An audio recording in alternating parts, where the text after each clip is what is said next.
All right, YouTube, here's day 2, second video. Let's see how consistent I can be with that. I'm gonna try and do daily uploads, at least while I'm doing this format of content. So today I want to talk about being consistent, because we're really trying to follow through on that.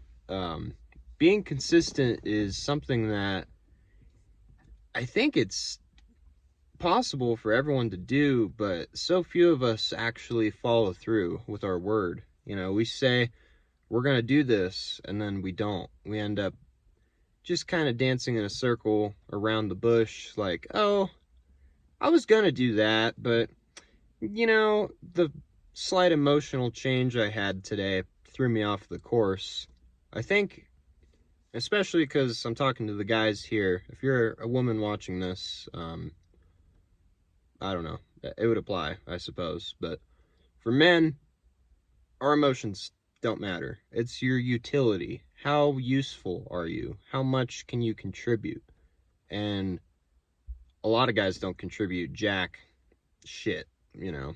They just, our work ethic is really what determines our value. And if your work ethic is bare none, then, you know, I hate to say it, but you'll never get that raise. You'll never get that boost in life. And I myself can't really believe I'm at the spot that I'm at right now, because just a few years ago, I started painting, and, you know, I didn't know anything. I was totally clueless as to how to even hold the paintbrush, how to tape something, and I was consistent. I stayed consistent. Even when people put me down, even when there were times that I thought, I'm not good at this, I'm really bad, and my cut-ins were horrible, and I'd make a mess, I'd knock a bucket over and make a mess out of my shoe or the hardwood flooring, and it was discouraging. It's easy for us to tell ourselves, you know what, I'm not cut out for this, I can't do this, I'm not good, I quit. But I believe failure, true failure, is only when you quit. If you can get back on the horse again and again, oh shoot, I'm repeating myself from yesterday.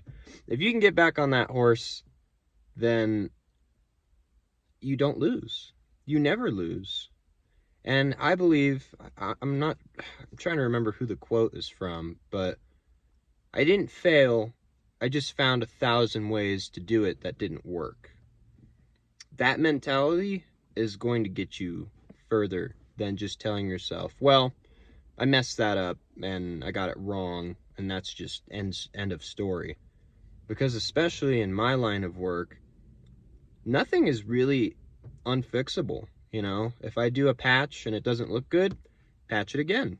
And if I do texture and it doesn't look right, sand it down, texture it again, and paint the wall again, etc. There's lots of things that you only get one shot at, and I think a good example of that is job interviews, or asking out that cute girl. That's something you kind of only get one shot. If you blow it, if you walk up and you piss your pants and she starts giggling at you, it's over. You got to just move on.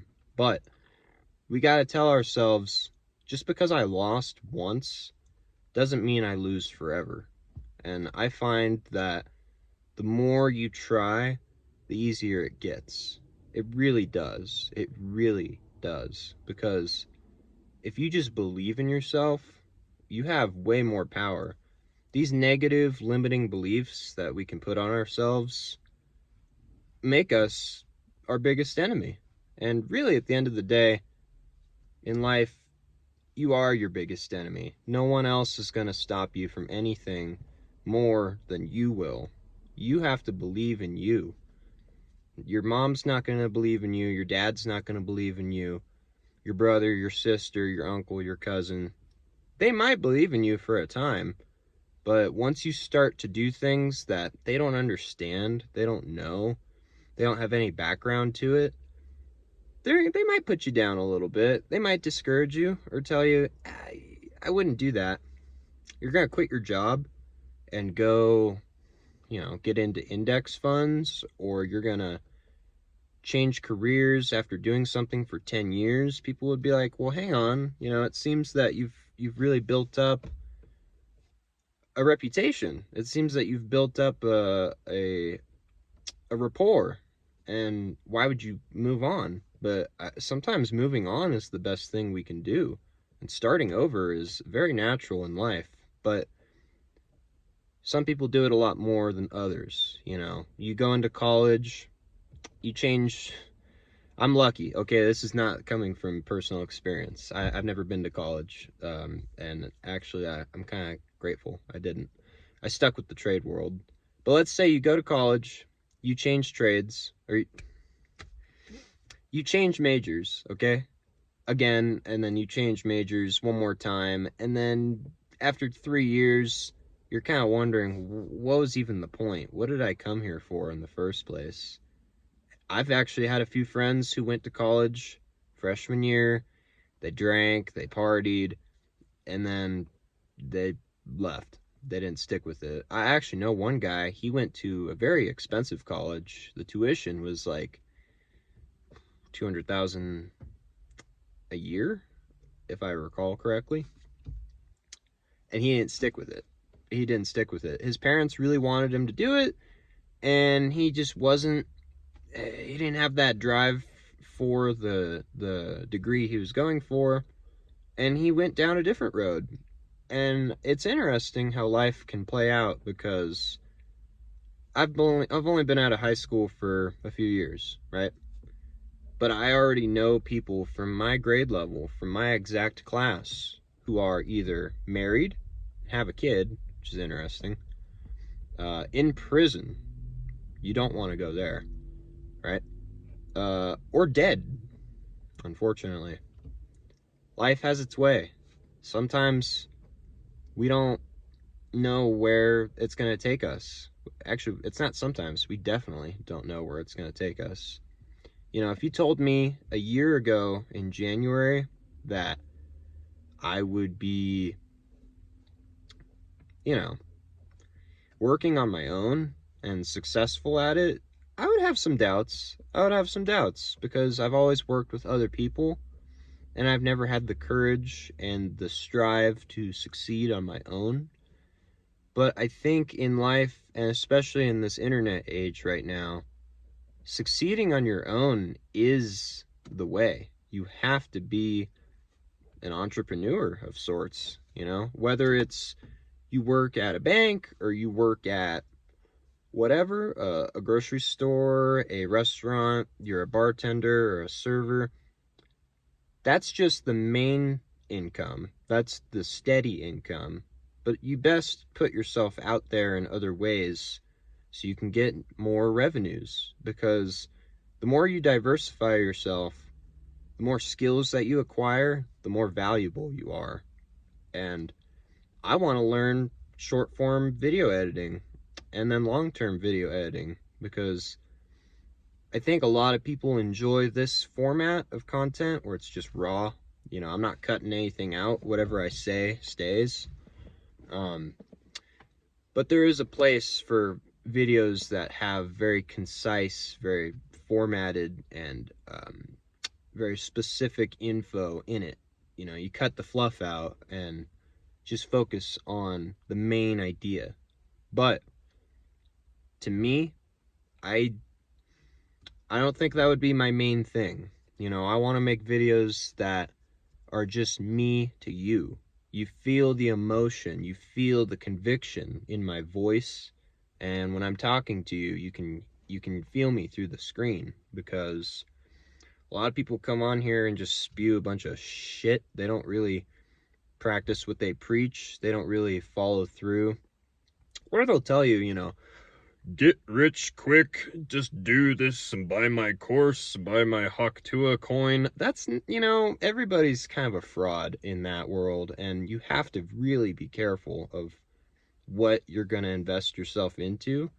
Now, I'm not just saying all crypto is a scam, because it's not, but you got to be weary, right? Sometimes I think the old money methods might be a little more secure, like, an index fund, like I've mentioned.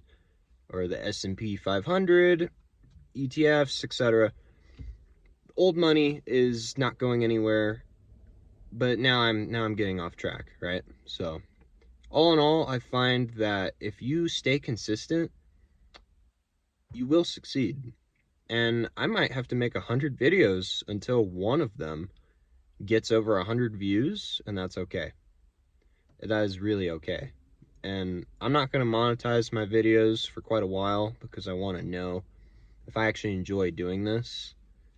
And I almost didn't film this today. I was really considering, meh, you know, meh. But I made a video yesterday. I told myself I just need to do it. I need to get used to speaking to a camera and be successful at it. And it doesn't bother me. It doesn't bother me at all to talk to the camera and to put myself out there, because I've kind of started over this year. You know, I had a big friend group. I had all these places I would go to, and now I don't do that anymore. And that's okay, because I want better. I want more out of life. And I think I definitely have a few follow-up video ideas, because quitting is important, but you need to be careful what you quit, right? Quitting vices, quitting addictions usually pays off, I would find. You save money, you save emotional heartache, and you save yourself from going down a rabbit hole. But you can't quit everything all at once, right? Going cold turkey with some subjects can kill you. Drinking. But some things you can quit cold turkey and never look back, you know? I've never struggled to be honest with myself and be like, is this really what I want out of life? Is this really what I'm determined to be? Am I just a this? Am I just a that? The labels we put on ourselves matter. And if you're going to put yourself in a box, put yourself in the winning box. Don't label yourself as, I'm anxious, I'm depressed, you know, I got a problem with... Cut that out. Cut that out. You can't be down on yourself. If anything, you need to boost yourself up more than anyone else will, because you know damn well you have potential that is untapped, and don't let anything in this world steal it from you, right? As the great David Vincent would say, we will dominate. We will dominate.